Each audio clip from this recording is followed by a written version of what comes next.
Hi, I'm Ronnie Garrett, editor of Airport Business Magazine. In this episode of Boyd Bytes, Michael Boyd advises catching the Spirit. In short, watch the flight path of Spirit Airlines over the remainder of the year. He says what happens with Spirit Airlines may ultimately change the face of the carrier industry. Let's listen to what he has to say. Hi, Mike Boyd for Airport Business. I want to talk today, now that we're through the first half of 2013, what did we see, and what do we see for the second half of 2013?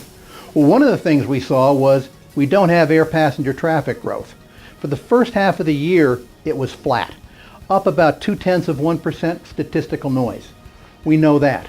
We also know that what airlines are scheduling for the second half of the year is a lot fewer seats out there, about 3% fewer seats. That's about 15 million fewer pieces of product they're offering for sale, which means they're probably going to see higher fares going up, higher fees, whatever. The cost of traveling, rest assured, is going to go up. Another thing we see happening is a situation where 2013 will probably be a down year, probably about 2% in total traffic. I don't think that's going to change because airlines are pulling out this capacity. But another thing we see with this process is a new airline set of models. And there's basically 5 models we see evolving. They overlap a little bit, but we have number 1, the network carriers. Americans, Uniteds, Deltas, Southwest, which is a network carrier. These are the carriers that can bring home the bacon. These are the carriers that can bring home international and domestic access to and from the rest of the world, if you will. Then we have niche carriers, the ones like JetBlue, Virgin America, now Frontier, that are trying to just cut out niches for themselves in key markets and defend that. We have, of course, the commuter carriers. You have the Silvers of the world and the Cape Airs of the world. They're always going to be there, but they're going to be at the margins at EAS markets mostly. They're not going to be a major part of our system, but they'll be there. We have Allegiant, which is a key part of our transportation system, but they will tell you they're a travel company. They're not there to get people to and from the rest of the world to your airport. As a matter of fact, you have a lot of airports out there today that have passenger traffic but no access. In other words, Youngstown, Ohio has a lot of passengers going through there on Allegiant, but getting to and from Youngstown from the rest of the world, that's Cleveland's job. That's what Allegiant is after, which is carrying passengers to and from leisure destinations. They do it very well. The new dynamic, which we want to watch, is the Spirit dynamic.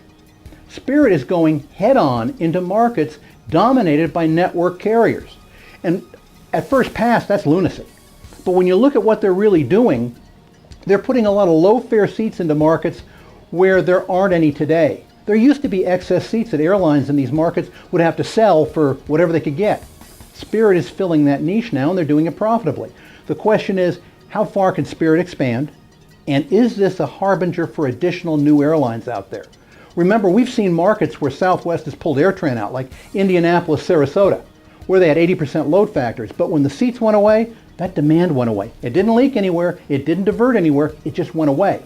So there's some indication that if the seats are there, passengers will be there. But the question is, can an airline make money? So I think in the second half of this year, let's watch Spirit. That will be the indicator of whether or not we're going to see net new airlines in the future, which I don't think we will.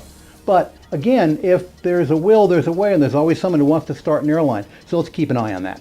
Thanks. We would love to hear your feedback about this episode of Boyd Bytes and previous episodes. We come out with a new Boyd Bytes twice monthly, so be sure to view the videos and be part of the discussion at AviationPros.com. Thank you for your interest. Have a wonderful day.